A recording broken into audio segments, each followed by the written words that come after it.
Hello everyone, my name is Roya, and I caught a cold that knocked my voice out really badly, and I still am having a lot of difficulty speaking very comfortably at all.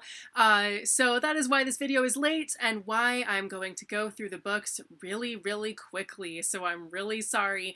I just truly cannot talk for that long. But anyway, these are the books that I read in the first half of January. The Children of Gods and Fighting Men and the Words of Kings and Prophets by Shauna Lawless. I was really disappointed in these books. I thought that the main character was a manipulative boy mom without a single redeeming quality, and I absolutely hated reading about her. I thought that this was going to be somewhat in the vein of the historical fantasy that Juliette Marillier writes, since I'm looking for more stuff kind of like what she writes, because I have already read the vast majority of her books by now and I want more. But this was just not it. And additionally, the main character is also a Fomorian, and she, like, that does not do anything to the plot at all whatsoever until halfway through book 2. So this entire series was just really boring, and I literally, if I hadn't already owned both of these books, I would have quit halfway through the first one. Queen of None by Natania Barron. This is a Arthurian retelling in which King Arthur has a sister named Anna who becomes Nimue. And I did not love this book. I was really disappointed, but I mean, the concept is always good. I always really enjoy reading retellings of something that is, you know, a little bit of a different take on the different people in it. For instance, in this book, Merlin is a really bad dude, and so I thought that was kind of an interesting perspective. But basically, in this book, it mainly revolves around Anna becoming Nimue in a way that is really strange and really oddly described, and described really badly, to be honest. So she basically shapeshifts into a completely different person of her own creation, who has her own personality and agency and everything. Like, she's not Anna when she is Nimue, which is just so bizarre. And she passes Nimue off as like her cousin, who's like one of her handmaidens and all of that. But obviously the two are never seen in the same place at the same time. So that's where it just really started to fall apart for me. There were parts where her actual servants would say like, oh, where's Nimue? So shouldn't she be doing this? When it's like, you never see her. Why do you think that, had she ever done that before? No, because she and Anna were never in the same place at the same time before. You're just taking her word that somebody exists. Like, I just thought that was so dumb and so not thought out very well. But I mean, so overall, this read like a pretty solid historical fantasy type of thing, but there are just parts where it just really fell apart and didn't really work. Song of the Huntress by Lucy Holland. This is a companion sequel to Sister Song. This was pretty good. It was well researched. It was arguably one of the better books I read so far this month. And it follows several queer main characters. We have two ladies who like ladies, and we have an asexual man. And that aspect I thought was really well done, but I felt like I wanted more out of the world and more out of the characters. Wild Faith, How the Christian Right is Taking Over America by Talia Lavin. I did not enjoy this book that much. I thought I was going to get a lot more out of it than I actually did.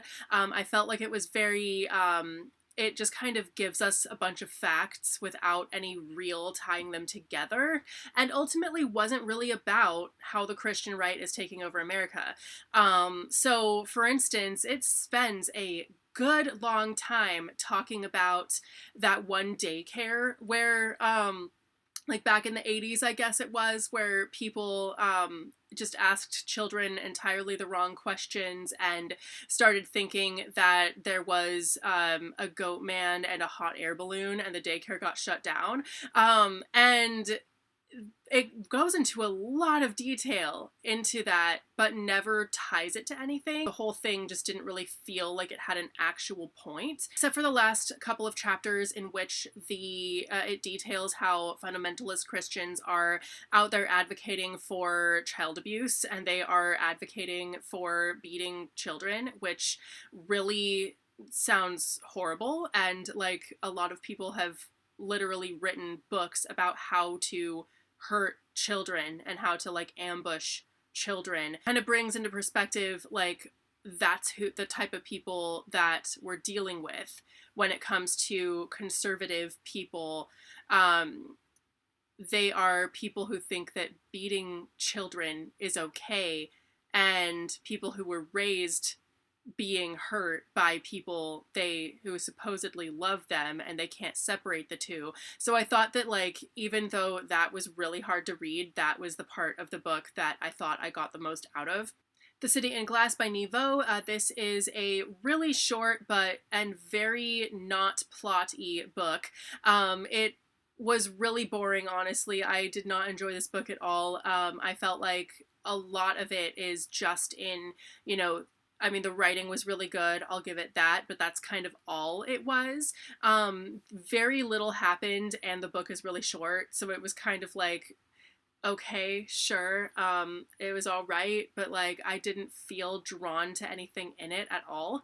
And finally, Death of the Author by Nnedi Okorafor. This was pretty good. It's about a Nigerian American author who writes a very popular science fiction book all of a sudden, and her life gets turned upside down, and suddenly she's having to deal with being someone famous. So I enjoyed this book, but I thought that it was so hard to get through. It was really bogged down in a lot of detail that we didn't really need. For instance, there are a lot of characters. The main character comes from a huge family, and so like she has a ton of siblings, and I don't even know who they all necessarily were.